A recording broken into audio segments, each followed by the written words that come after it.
Hello, everyone, and welcome to this week's episode of The Eagle's Eye. Welcome. We have an exciting week.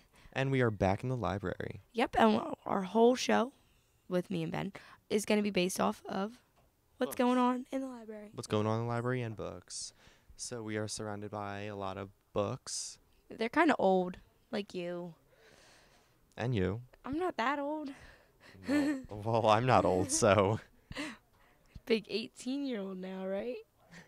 Yeah, I'm 18. But books have been giving a lot of people knowledge for a while now, because these books are been here a while. Yeah.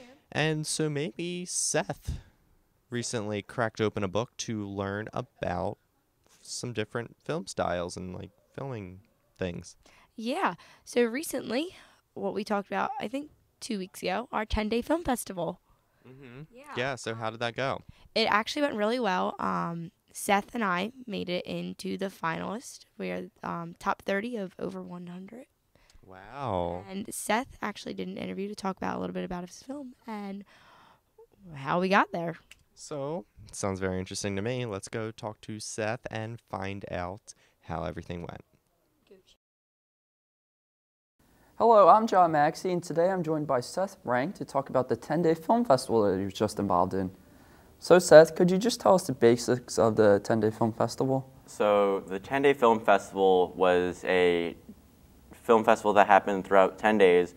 We were given a genre, a piece of dialogue, a character's backstory, and I feel like it was and a prop. And then throughout those 10 days, you have to write, shoot, and edit a 4-minute short film using all the things that you were given, and also you have to use, which was optional this year, but it hasn't been in the past, a specific angle that they gave you, which ours was a candid angle or Dutch angle, which is basically where everything's like slightly off, like not perfectly straight aligned in a shot. So like, say for instance, like we have the shot of you like sitting like right here. If it was a Dutch angle, it'd be like slightly tilted. Okay.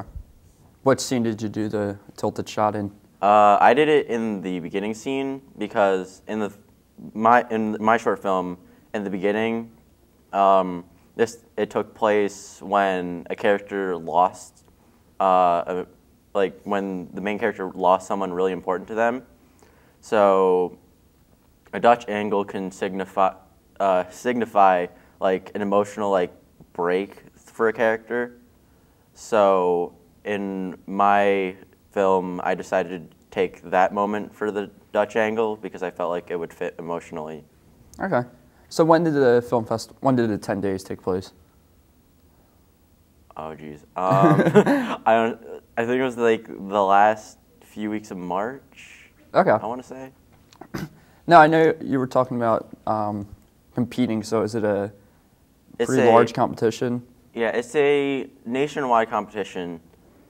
But for this one, it's a state for like for what I competed in as of right now. I competed in a state competition, and then after the state competition, they pick 30 out of like the 100 state films, and then those 30 go to a state competition, and then after that state competition, if you win, you go to a national competition, which you go up against like New York, New Jersey, Florida, California, a bunch of other countries or states around the country, and then hopefully you'll win out of that. Okay. Do you have to make a new movie every time you go to a different level of competition? I don't think so. I think your competition is against the film that you made then. Okay. So who else was involved with the film festival? Well, in Norristown, we had 2 teams, me and my friend Dylan Ashcraft, who we both made our own separate films. But for mine personally, I had myself, my producer Brianna Kelly. We had you, John Maxey, we had John Rossi, we had Kathy can't remember how to pronounce her last name, but yeah. And we had Khalil Sinclair. We had Khalif Sinclair, and we had a bunch of people that I can't just name off the top of my head. We had Cameron Sharp, Josh Roberts, and Anyone else? Like a mentor or anyone else involved with it? Mr. Doyle was, of course, a part of it. Yeah, that's about it. Is that it, or is there another producer involved too? Oh, yeah, and then Alyssa Foley produced Dylan's. All right. So I'm guessing you guys had to come up with your own plot. How did you come up with your plot, and then you want to tell us about it? So my plot is basically this girl, Erica Ashton, which was the name we were given for the film. I made her, I came up with the story by, just looking on Netflix and looking at different, movies in the genre of fantasy, which my genre was fantasy, by the way. And then I ran into, I looked at a couple, time travel pieces, which on Netflix is, sci-fi and fantasy, so I just saw, time travel in, one of them, and then one of my favorite shows is Doctor Who. I was like, oh, I want to do time travel, but I'm not entirely sure how in fantasy. So I ended up thinking oh, if it doesn't really have to be a machine that time travels. It could be a magical item that can time travel. So I took that idea and then branched it up, which is what I do for most of my films. I'll take one small idea and then branch it off to different other ones. So and then, go ahead, no, I'm sorry. And then I came up with I wanted to make this really deep theme, which I chose loss, which I hope I portrayed well in this. So I decided who should I, how should this character lose someone? So, and how could that fit into time travel?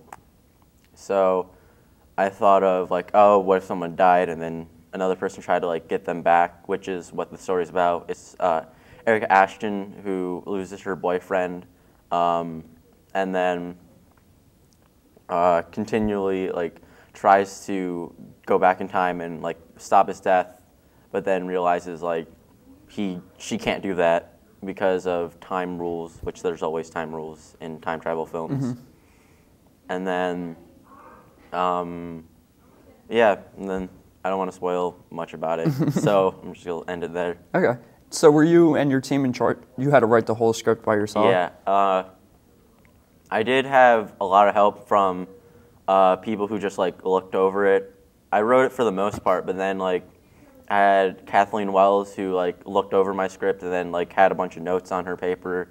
Brianna looked at my script and said, oh, you could tweak this, and then you could if I was stuck on an idea, those two could help me with another idea on how to write it, which I always like doing, talking to other people and having them bounce ideas off of me, and then I'll write it. So it was definitely a very involved process. It was. Okay. So where did most of the shooting happen for the film? All the shooting had to happen on campus. Okay. But I didn't have to make it entirely in a school. We could set up an area in the school. We set up the back of the comm center an old antique shop, because it is an old antique shop. And then we shot in there and then claimed it as an old antique shop. We used classrooms for actual classrooms. And then we just shot outside for the most part. Okay. I know a lot of work went into this, and I definitely saw you guys, working for those 10 days. It seemed like you never left here. So how much on your end do you think work do you put into this? We could only be here for the school time, so which we actually had a half day in one of those times, so it was really hard to work through that. But we ended up having to we usually only took up like a block period to try to shoot, edit, and transfer everything. So like the way the way this was set up was for like day 1 through 3 you had to make sure the script was done within those 3 days. Day 3 through like 6 you had to shoot, and then after that was all editing, and then we had a composer on music, and then I personally color graded my film, which is basically this color correction process to make your film look more stylized. All right. So I know you talked about briefly the next level competition, but could you talk about that again if you find out when your film moves on? So my film, we got an email this Monday, which was the 11th, I think, the 12th or 11th, one of those days, and we got an email saying like whether our film's qualified. My film was qualified. And it was like really exciting. So it was like the end of the school day. I was walking out, and then Mr. Doyle calls me, and then he told me like, oh, by the way, your film is going into states. And then like I was like extremely happy. I was walking to my bus, and then like I jumped up and like in very movie-ish style, I jumped up and like shouted yes. So that's great. So then when it's states, you move on to nationals? Yeah, if my film does well in states, I'm not 100% sure on the details, but if I win, there are several types of awards, and if I win, I think one of them, or if I win like an entire thing, I don't know entirely, but if I do well in states, then I can go to a national competition. All right. Which the state competition is held in a theater in Philly, and which only the people who were part of the film could attend. That's really cool. So is there anything else you'd like to add, Seth? Just that it was a really fun process, and if I could do it again, I would definitely do it, but I'm graduating this year, so hopefully Dylan will do an amazing job next year, and we'll see him win states. All right, well, great job to you and your team. Thank you. I'm John Maxey, and I just talked to Seth Renk about the 10-day film festival. Now back to the Eagle's Eye.